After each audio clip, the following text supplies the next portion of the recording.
Part 1. The Epidemic. Chapter 1. How Obesity Became an Epidemic. Of all the parasites that affect humanity, I do not know of, nor can I imagine, any more distressing than that of obesity. William Banting. Here's the question that has always bothered me. Why are there doctors who are fat? Accepted as authorities in human physiology, doctors should be true experts on the causes and treatments of obesity. Most doctors are also very hard-working and self-disciplined. Since nobody wants to be fat, doctors in particular should have both the knowledge and the dedication to stay thin and healthy. So, why are there fat doctors? The standard prescription for weight loss is eat less, move more. It sounds perfectly reasonable, but why doesn't it work? Perhaps people wanting to lose weight are not following this advice. The mind is willing, but the flesh is weak. Yet, consider the self-discipline and dedication needed to complete an undergraduate degree, medical school, internship, residency, and fellowship. It is hardly conceivable that overweight doctors simply lack the willpower to follow their own advice.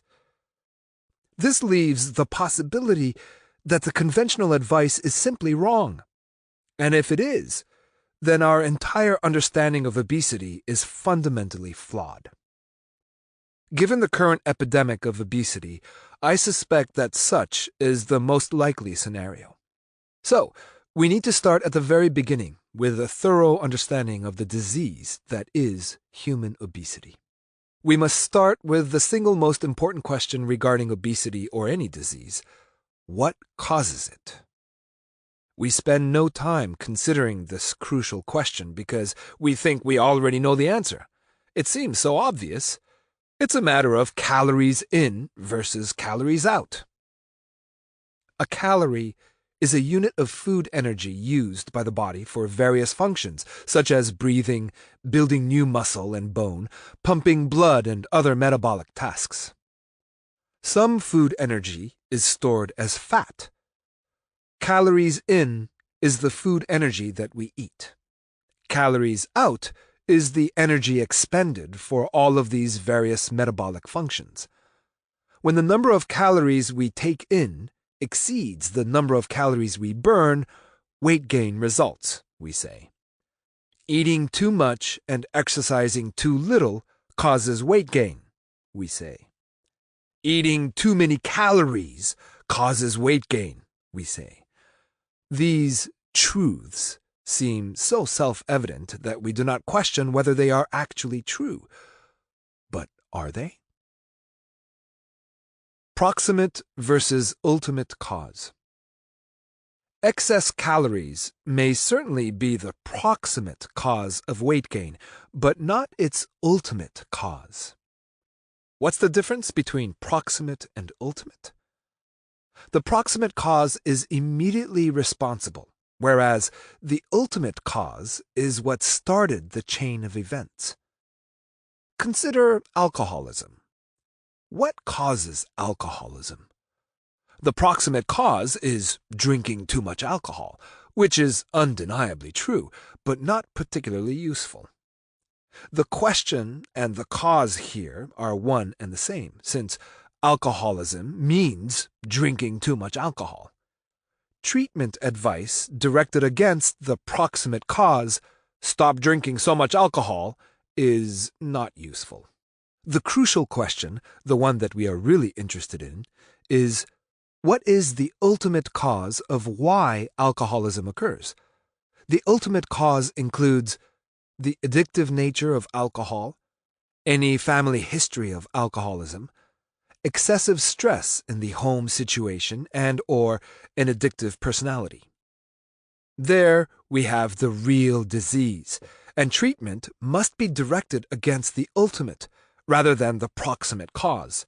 Understanding the ultimate cause leads to effective treatments, such as, in this case, rehabilitation and social support networks. Let's take another example. Why does a plane crash? The proximate cause is there was not enough lift to overcome gravity. Again, absolutely true, but not in any way useful. The ultimate cause might be human error, mechanical fault, and/or inclement weather. Understanding the ultimate cause leads to effective solutions, such as better pilot training or tighter maintenance schedules. Advice to generate more lift than gravity, larger wings, more powerful engines, will not reduce plane crashes. This understanding applies to everything. For instance, why is it so hot in this room? Proximate cause. Heat energy coming in is greater than heat energy leaving. Solution: turn on the fans to increase the amount of heat leaving. Ultimate cause: the thermostat is set too high. Solution: turn down the thermostat. Why is the boat sinking? Proximate cause: gravity is stronger than buoyancy. Solution: reduce gravity by lightening the boat. Ultimate cause: the boat has a large hole in the hull. Solution: patch the hole. In each case, the solution to the proximate cause of the problem is neither lasting nor meaningful. By contrast, treatment of the ultimate cause is far more successful. The same applies to obesity. What causes weight gain? Proximate cause: consuming more calories than you expend. If more calories in than out is the proximate cause, the unspoken answer to that last question is that the ultimate cause is personal choice. We choose to eat chips instead of broccoli. We choose to watch TV instead of exercise. Through this reasoning, obesity is transformed from a disease that needs to be investigated and understood into a personal failing, a character defect. Instead of searching for the ultimate cause of obesity, we transform the problem into eating too much, gluttony, and/or exercising too little, sloth. Gluttony and sloth are two of the 7 deadly sins. So we say of the obese that they brought it on themselves. They let themselves go. It gives us the comforting illusion that we understand ultimate cause of the problem. In a 2012 online poll, 61% of U.S. adults believe that personal choices about eating and exercise were responsible for the obesity epidemic. So, we discriminate against people who are obese. We both pity and loathe them. However, on simple reflection, this idea simply cannot be true.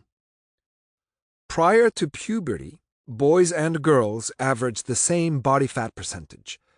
After puberty, women on average carry close to 50% more body fat than men. This change occurs despite the fact that men consume more calories on average than women. But why is this true? What is the ultimate cause? It has nothing to do with personal choices. It is not a character defect. Women are not more gluttonous or lazier than men. The hormonal cocktail that differentiates men and women must make it more likely that women will accumulate excess calories as fat as opposed to burning them off. Pregnancy also induces significant weight gain. What is the ultimate cause? Again, it is obviously the hormonal changes resulting from the pregnancy, not personal choice, that encourages weight gain. Having erred in understanding the proximate and ultimate causes, we believe the solution to obesity is to eat fewer calories. The authorities all agree. The U.S. Department of Agriculture's Dietary Guidelines for Americans, updated in 2010, forcefully proclaims its key recommendation: control total calorie intake to manage body weight. The Centers for Disease Control exhort patients to balance their calories. The advice from the National Institutes of Health's pamphlet, aim for a healthy weight is to cut down on the number of calories they get from food and beverages and increase their physical activity. All this advice forms the famous eat less, move more strategy, so beloved by obesity experts. But here's a peculiar thought.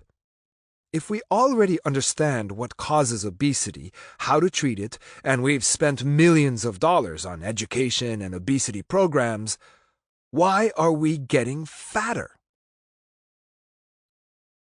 Anatomy of an epidemic. We weren't always so obsessed with calories. Throughout most of human history, obesity has been rare. Individuals in traditional societies eating traditional diets seldom became obese, even in times of abundant food. As civilizations developed, obesity followed. Speculating on the cause, many identified the refined carbohydrates of sugar and starches. Sometimes considered the father of the low-carbohydrate diet, Jean-Anthelme Brillat-Savarin, 1755 to 1826, wrote the influential textbook The Physiology of Taste in 1825. There he wrote, "The second of the chief causes of obesity is the floury and starchy substances which man makes the prime ingredients of his daily nourishment. As we have said already, all animals that live on farinaceous food grow fat willy-nilly, and man is no exception to the universal law." All foods can be divided into three different macronutrient groups: fat, protein, and carbohydrates. The macro in macronutrients refers to the fact that the bulk of the food we eat is made up of these three groups. Micronutrients, which make up a very small proportion of the food, include vitamins and minerals such as vitamins A, B, C, D, E, and K, as well as minerals such as iron and calcium. Starchy foods and sugars are all carbohydrates. Several decades later, William Banting, 1796 to 1878, an English undertaker, rediscovered the fattening properties of the refined carbohydrate. In 1863, he published the pamphlet Letter on Corpulence, addressed to the public, which is often considered the world's first diet book. His story is rather unremarkable. He was not an obese child, nor did he have a family history of obesity. In his mid-30s, however, he started to gain weight. Not much, perhaps a pound or two per year. By age 62, he stood 5'5" and weighed 202 pounds, 92 kilograms. Perhaps unremarkable by modern standards, he was considered quite portly at the time. Distressed, he sought advice on weight loss from his physicians. First, he tried to eat less, but that only left him hungry. Worse, he failed to lose weight. Next, he increased his exercise by rowing along the River Thames, near his home in London. While his physical fitness improved, he developed a prodigious appetite, which I was compelled to indulge. Still, he failed to lose weight. Finally, on the advice of his surgeon, Banting tried a new approach. With the idea that sugary and starchy foods were fattening, he strenuously avoided all breads, milk, beer, sweets, and potatoes that had previously made up a large portion of his diet. Today, we would call this diet low in refined carbohydrates. William Banting not only lost the weight and kept it off, but he also felt so well that he was compelled to write his famous pamphlet. Weight gain, he believed, resulted from eating too many fattening carbohydrates. For most of the next century, diets low in refined carbohydrates were accepted as the standard treatment for obesity. By the 1950s, it was fairly standard advice. If you were to ask your grandparents what caused obesity, they would not talk about calories. Instead, they would tell you to stop eating sugary and starchy foods. Common sense and empiric observation served to confirm the truth. Nutritional experts and government opinion were not needed. Calorie counting had begun in the early 1900s with the book Eat Your Way to Health, written by Dr. Robert Hugh Rose as a scientific system of weight control. That book was followed up in 1918 with the bestseller Diet and Health with Key to the Calories, written by Dr. Lulu Hunt Peters, an American doctor and newspaper columnist. Herbert Hoover, then the head of the U.S. Food Administration, converted to calorie counting. Dr. Peters advised patients to start with a fast 1 to 2 days abstaining from all foods and then stick strictly to 1,200 calories per day. While the advice to fast was quickly forgotten, modern calorie counting schedules are not very different. By the 1950s, a perceived great epidemic of heart disease was becoming an increasing public concern. Seemingly healthy Americans were developing heart attacks with growing regularity. In hindsight, it should have been obvious that there was really no such epidemic. The discovery of vaccines and antibiotics, combined with increased public sanitation, had reshaped the medical landscape. Formerly lethal infections, such as pneumonia, tuberculosis, and gastrointestinal infections, became curable. Heart disease and cancer now caused a relatively greater percentage of deaths, giving rise to some of the public misperception of an epidemic. See Figure 1.1. The increase in life expectancy from 1900 to 1950 reinforced the perception of a coronary disease epidemic. For a white male, the life expectancy in 1900 was 50 years. By 1950, it had reached 66 years, and by 1970, almost 68 years. If people were not dying of tuberculosis, then they would live long enough to develop their heart attack. Currently, the average age at first heart attack is 66 years. The risk of a heart attack in a 50-year-old man is substantially lower than in a 68-year-old man. So, the natural consequence of a longer life expectancy is an increased rate of coronary disease.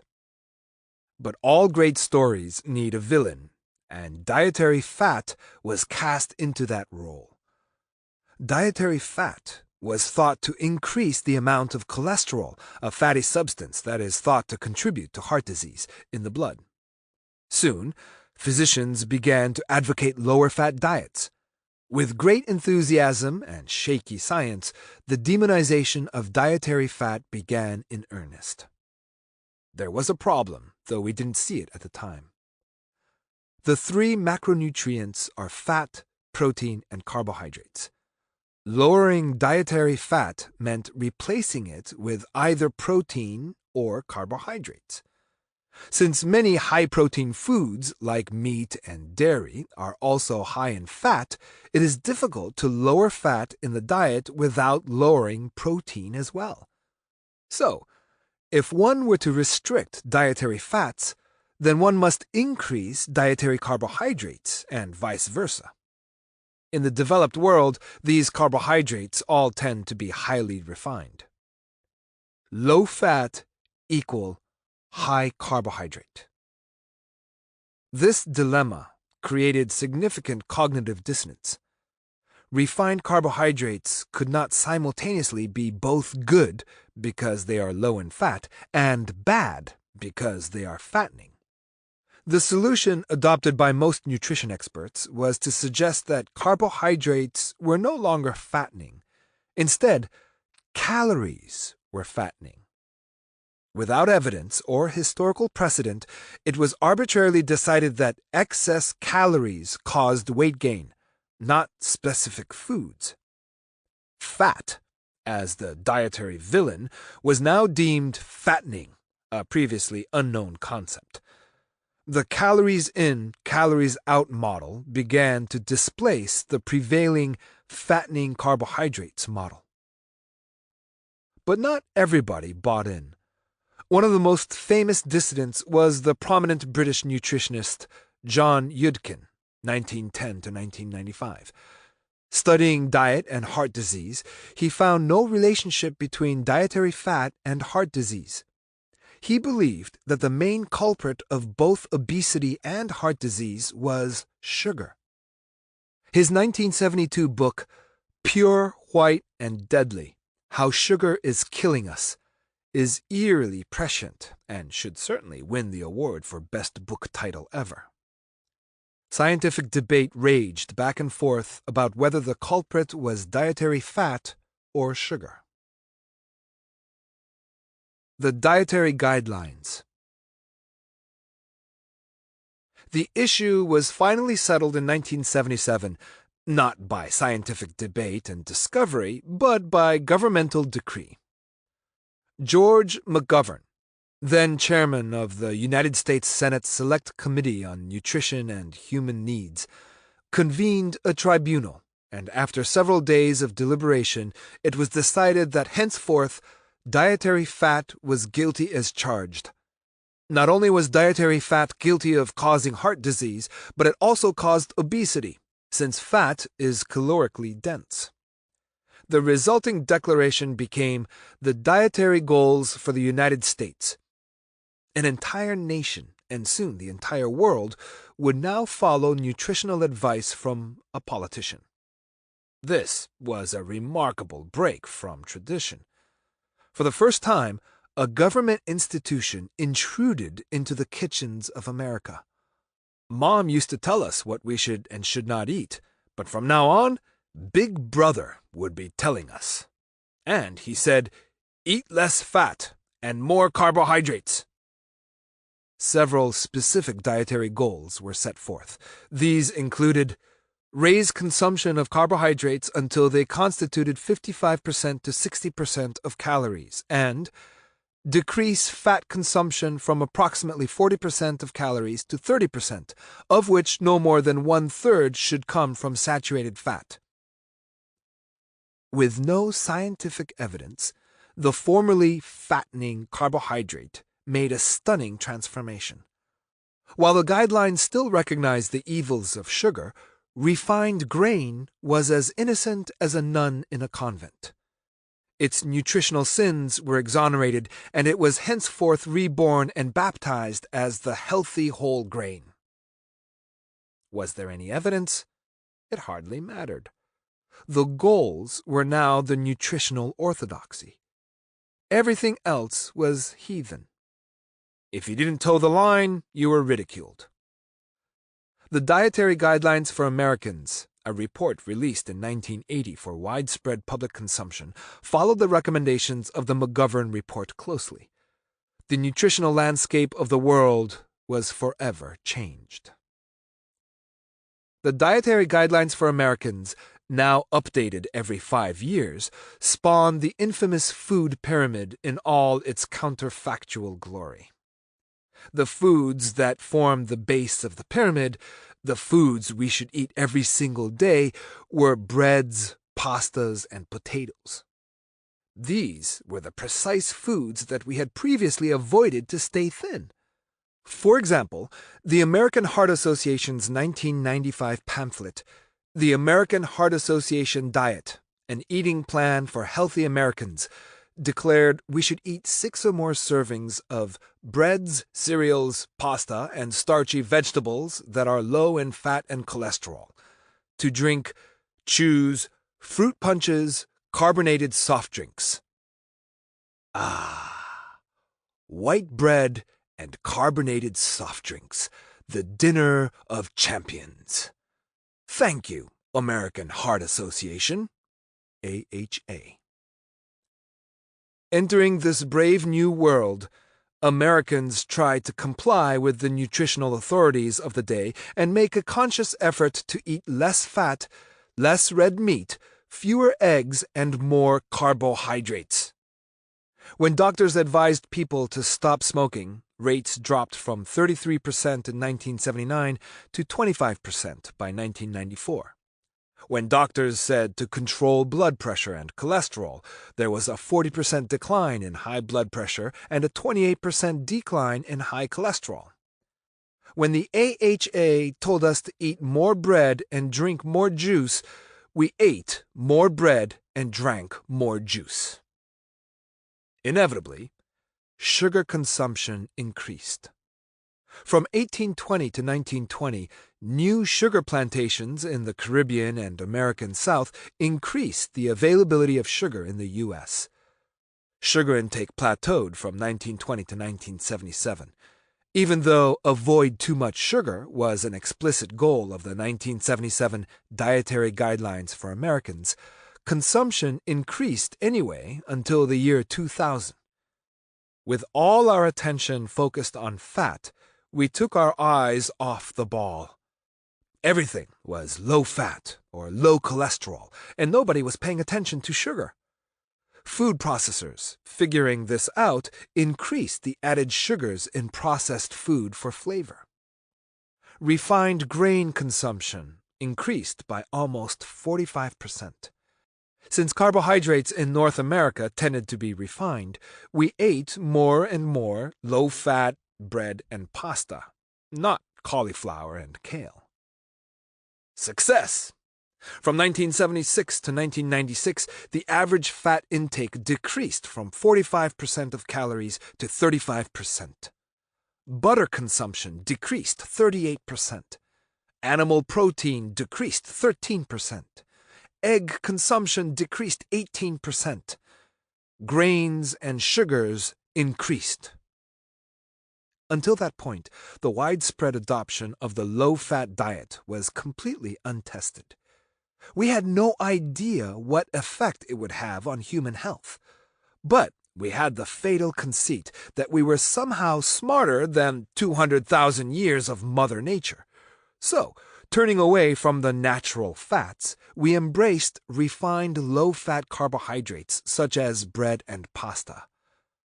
Ironically, the American Heart Association, even as late as the year 2000, felt that low-carbohydrate diets were dangerous fads, despite the fact that these diets had been in use almost continuously since 1863. What was the result? The incidence of heart disease certainly did not decrease as expected, but there was definitely a consequence to this dietary manipulation, an unintentional one.